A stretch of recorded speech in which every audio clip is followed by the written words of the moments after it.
பிலிப்பியர் 2வது அதிகாரம் 8வது வசனத்தை நம்ம வாசிக்கலாம். பிலிப்பியர்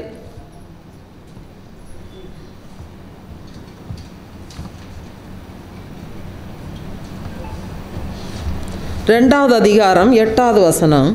அவர் மனுஷ ரூபமாய் காணப்பட்டு மரண பரியந்தம், அதாவது சிலுவையின் மரண பரியந்தமும் கீழ்ப்படிந்தவராகி தம்மை தாமே தாழ்த்தினார். அன்பானவர்களே, ஒரு நாள் கட்டிட நிபுணர்கள் ஒரு நகரத்துக்கு சுற்றுலா சென்றார்கள். அவர்கள் காட்டு வழியாக இயற்கையை ரசித்து கொண்டே இயற்கையை ரசித்தபடியே அவர்கள் சுற்றுலா சென்றார்கள்.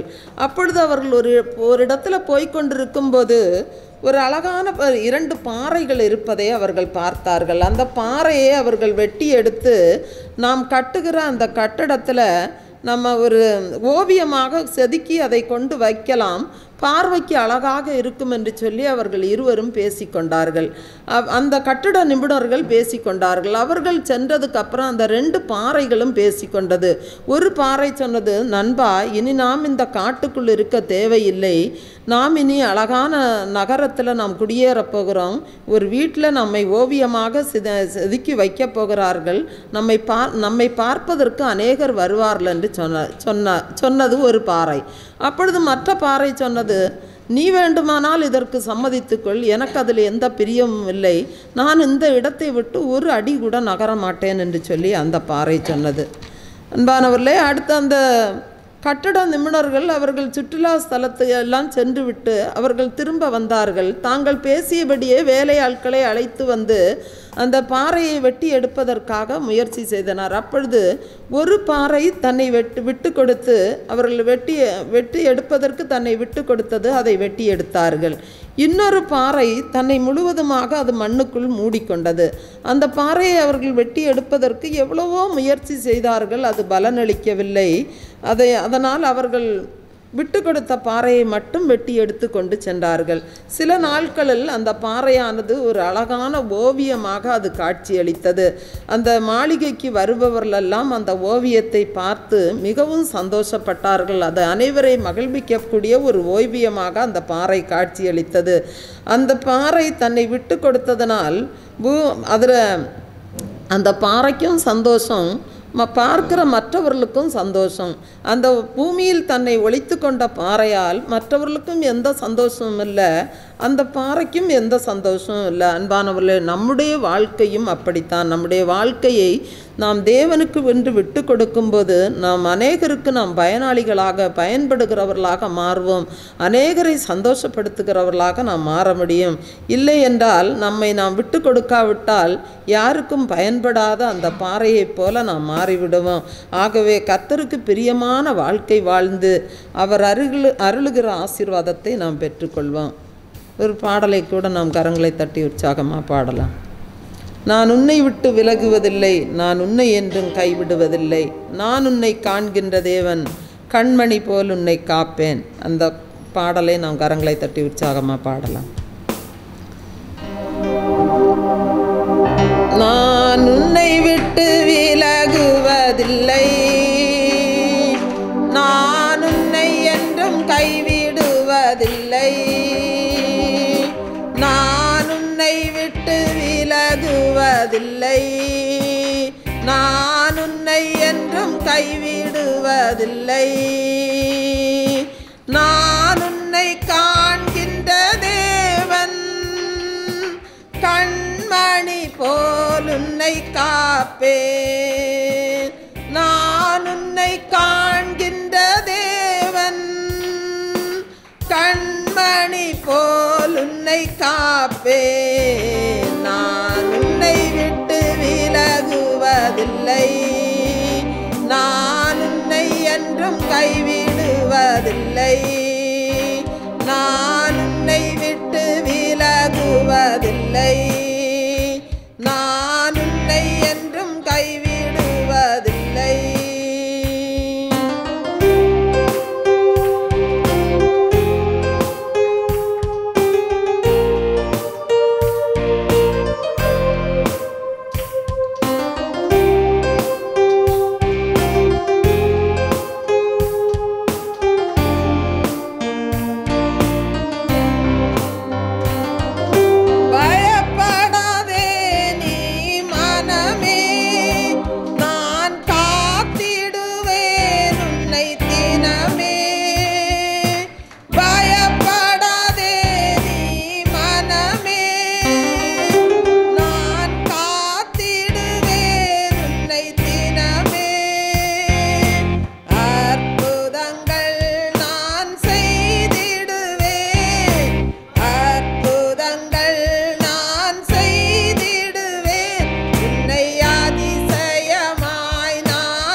அல்லேலூயா, அல்லேலூயா.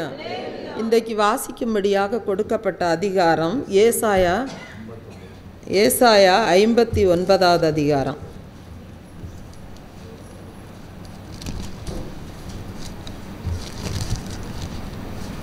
இதோ ரட்சிக்க கூடாதபடிக்கு கர்த்தருடைய கை குறுகி போகவும் இல்லை, கேட்கக்கூடாதபடிக்கு அவருடைய செவி மந்தமாகவும் இல்லை. உங்கள் அக்கிரமங்களே உங்களுக்கும் உங்கள் தேவனுக்கும் நடுவாக பிரிவினை உண்டாக்குகிறது. உங்கள் பாவங்களே அவர் உங்களுக்கு செவிகொடாதபடிக்கு அவருடைய முகத்தை உங்களுக்கு மறைக்கிறது. ஏனென்றால் உங்கள் கைகள் இரத்தத்தாலும் உங்கள் விரல்கள் அக்கிரமத்தாலும் கரைபட்டிருக்கிறது. உங்கள் உதடுகள் பொய்யை பேசி உங்கள் நாவு நியாயக்கேட்டை வசனிக்கிறது. நீதியை தேடுகிறவனும் இல்லை, சத்தியத்தின்படி வழக்காடுகிறவனும் இல்லை. மாயையை நம்பி அபத்தமானதை பேசுகிறார்கள். தீமையை கற்பந்தரித்து அக்கிரமத்தை பெறுகிறார்கள். கட்டுவிரியனின் முட்டைகளை அடைகாத்து சிலந்தியின் நெசவுகளை நெய்கிறார்கள். அவைகளின் முட்டைகளை சாப்பிடுகிறவன் சாவான். அவைகள் நெருக்கப்பட்டதே ஆனால் விரியன் புறப்படும். அவைகளின் நெசவுகள் வஸ்திரங்களுக்கேற்றவைகள் அல்ல. தங்கள் கிரியைகளாலே தங்களை மூடிக்கொள்ள மாட்டார்கள். அவர்கள் கிரியைகள் அக்கிரம கிரியைகள், கொடுமையான செய்கை அவர்கள் கைகளில் இருக்கிறது. அவர்கள் கால்கள் பொல்லாப்பு செய்ய ஓடி குற்றமில்லாத இரத்தத்தை சிந்த தீவிரிக்கிறது. அவர்கள் நினைவுகள் அக்கிரம நினைவுகள், பால் கடிப்பும் அழிவும் அவர்கள் வழிகளில் இருக்கிறது. சமாதான வழியை அறியார்கள். அவர்கள் நடைகளில் நியாயமில்லை. தங்கள் பாதைகளை தாங்களே கோணலாக்கி கொண்டார்கள். அவைகளில் நடக்கிற ஒருவனும் சமாதானத்தை அறியான். ஆதலால் நியாயம் எங்களுக்கு தூரமாயிருக்கிறது, நீதி எங்களை தொடர்ந்து பிடிக்காது. வெளிச்சத்துக்கு காத்திருந்தோம், இதோ இருள். பிரகாசத்துக்கு காத்திருந்தோம், ஆனாலும் அந்தகாரத்திலே நடக்கிறோம். நாங்கள் குருடரை போல் சுவரை பிடித்து கண்ணில்லாதவர்களைப் போல் தடவுகிறோம். இரவில் இடறுகிறது போல பட்ட பகலிலும் இடறுகிறோம். செத்தவர்களைப் போல் பாழிடங்களில் இருக்கிறோம். நாங்கள் அனைவரும் கரடிகளைப் போல உருமி புறாக்களைப் போல கூவிக்கொண்டிருக்கிறோம். நியாயத்துக்கு காத்திருந்தோம், அதை காணோம். ரட்சிப்புக்கு காத்திருந்தோம், அது எங்களுக்கு தூரமாயிற்று. எங்கள் மீறுதல்கள் உமக்கு முன்பாக மிகுதியாயிருந்து எங்கள் பாவங்கள் எங்களுக்கு விரோதமாய் சாட்சி சொல்லுகிறது. எங்கள் மீறுதல்கள் எங்களோடே இருக்கிறது. எங்கள் அக்கிரமங்களை அறிந்திருக்கிறோம். கர்த்தருக்கு விரோதமாய் துரோகம் பண்ணி பொய் பேசி எங்கள் தேவனை விட்டு பின்வாங்கினோம். கொடுமையாகவும் கலகமாகவும் பேசினோம். கள்ள வார்த்தைகளை கற்பந்தரித்து இருதயத்திலிருந்து பிறப்பிக்க பண்ணினோம். நியாயம் பின்னிட்டு அகன்றது, நீதி தூரமாய் நின்றது. சத்தியம் வீதியிலே இடறி யதார்த்தம் வந்து சேர மாட்டாமற் போகிறது. சத்தியம் தள்ளுபடியாயிற்று. பொல்லாப்பை விட்டு விலகுகிறவன் கொள்ளையாகிறான். இதை கர்த்தர் பார்த்து நியாயமில்லை என்று விசனம் உள்ளவரானார். ஒருவரும் இல்லை என்று கண்டு விண்ணப்பம் பண்ணுகிறவன் இல்லை என்று ஆச்சரியப்பட்டார். ஆதலால் அவருடைய புயமே அவருக்கு ரட்சிப்பாகி அவருடைய நீதியே அவரை தாங்குகிறது. அவர் நீதியை மார்க்கவசமாக அணிந்து ரட்சிப்பென்னும் சிராவை தமது சிரசில் தரித்து நீதி சரிகட்டுதல் என்னும் வஸ்திரங்களை உடுப்பாக உடுத்து வைராக்கியத்தை சால்வையாக போர்த்து கொண்டார். கிரியைகளுக்கு தக்க பலனை அளிப்பார். தம்முடைய சத்துருக்களிடத்தில் உக்கிரகத்தை சரிகட்டி தம்முடைய பகைஞருக்கு தக்க பலனையும் தீவுகளுக்கு தக்க பலனையும் சரிகட்டுவார். அப்பொழுது சூரியன் அஸ்தமிக்கும் திசை தொடங்கி கர்த்தரின் நாமத்துக்கும் சூரியன் உதிக்கும் திசை தொடங்கி அவருடைய மகிமைக்கும் பயப்படுவார்கள். வெள்ளம் போல் சத்துரு வரும்போது கர்த்தருடைய ஆவியானவர் அவனுக்கு விரோதமாய் கொடியேற்றுவார். மீட்பர் சீயோனுக்கும் யாக்கோபிலே மீறுதலை விட்டு திரும்புகிறவர்களுக்கும் வருவார் என்று கர்த்தர் சொல்லுகிறார். உன்மேல் இருக்கிற என் ஆவியும் நான் உன் வாயில் அருளிய என் வார்த்தைகளும் இது முதல் என்றென்றைக்கும் உன் வாயிலிருந்தும் உன் சந்ததியின் வாயிலிருந்தும் உன் சந்ததியினுடைய சந்ததியின் வாயிலிருந்தும் நீங்குவதில்லை என்று கர்த்தர் சொல்லுகிறார். இது எனக்கு அவர்களோடு இருக்கும் என் உடன்படிக்கை என்று கர்த்தர் சொல்லுகிறார் என்பதே. ஆமேன். அல்லேலூயா, அல்லேலூயா, அல்லேலூயா.